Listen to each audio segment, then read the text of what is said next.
adalah hasil karya bangsa Indonesia yang merupakan perpaduan antara seni dan teknologi oleh leluhur bangsa Indonesia.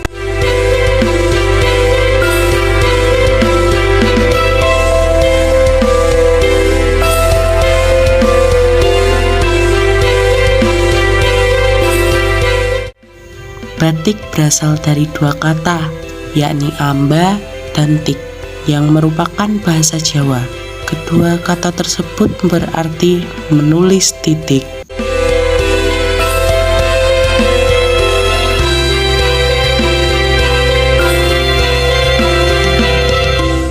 Batik bukanlah kain tua tanpa makna, tetapi batik merupakan warisan budaya yang harus dilestarikan.